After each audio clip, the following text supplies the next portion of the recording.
ఇవాళ popularity syndrome గురించి ఒక చిన్న మెసేజ్ ఇద్దామని అనుకుంటున్నాను. చాలా మటుకు గమనిస్తే పాపులారిటీ వెనకబడుతున్నారు జనాలు. నన్నందరూ గుర్తించాలి, నన్నందరూ సత్కారం చేయాలి, నా పేరు మార్మోగిపోవాలి, పేపర్లో నా మీద ఆర్టికల్స్ రావాలి, సోషల్ మీడియాలో వైరల్ అయిపోవాలి. ఇవన్నీ కూడా చాలామందికి కోరికలు ఉంటాయి. ఈవెన్ బాగా డబ్బు గడించిన వాళ్ళకి కూడా ఇది ఉంటుందన్నమాట. ఎందుకంటే చాలామంది కోటీశ్వరులు వాళ్ళు కోటీశ్వరులే, కానీ వాళ్ళకు సమాజంలో వాళ్ళు అనుకున్నంత పేరు రాలేదు వాళ్ళకి. వాళ్ళ వ్యాపారంలో సక్సెస్ అయినరు, మిగతా విషయాల్లో సక్సెస్ అయినరు, కానీ వాళ్ళు అనుకున్నంత పేరు రాలేదు. వాళ్ళకి ఎక్కడో ఒక సాటిస్ఫాక్షన్ లేదన్నమాట.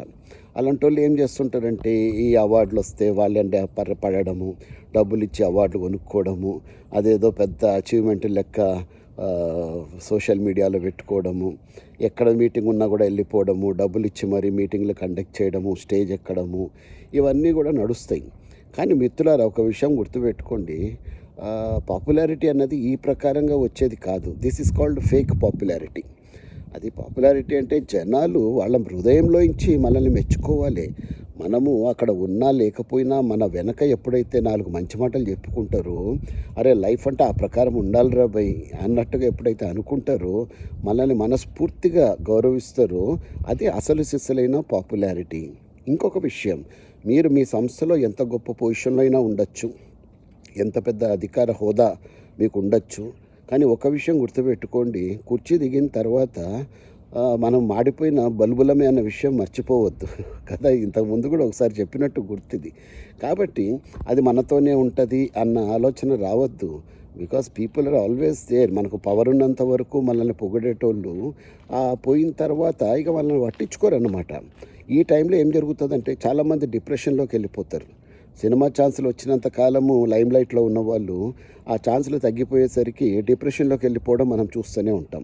ఇది కేవలము సినిమా వృత్తికే కాదండి, అన్ని వృత్తుల్లో కూడా ఇది సంబంధించింది అనమాట. ప్రతిదానికి వర్తిస్తుంది. కాబట్టి మిత్రులారా, పాపులారిటీ ఎవ్రీథింగ్ ఈజ్ టెంపరీ అండి, గుర్తుపెట్టుకోండి. అయ్యా ఇవాళ పొగిడిన నోళ్ళు రేపు తిట్టచ్చు, ఇవాళ తిట్టిన నోళ్ళు రేపు పొగడచ్చు. ఏది కూడా అంటే సక్సెస్ వచ్చినప్పుడు పొంగిపోకండి, ఫెయిల్యూర్ వచ్చినప్పుడు కుంగిపోకండి. ఇది నేను చెప్పేది అంతే. టేక్ ఎవ్రీథింగ్ లైట్గా తీసుకోవాలి, పోతూ ఉండాలి, మన పని మనం చేసుకుంటూ పోవాలి. కర్తవ్యము నిర్వర్తించడం మానవుడి ధర్మం, అంతే.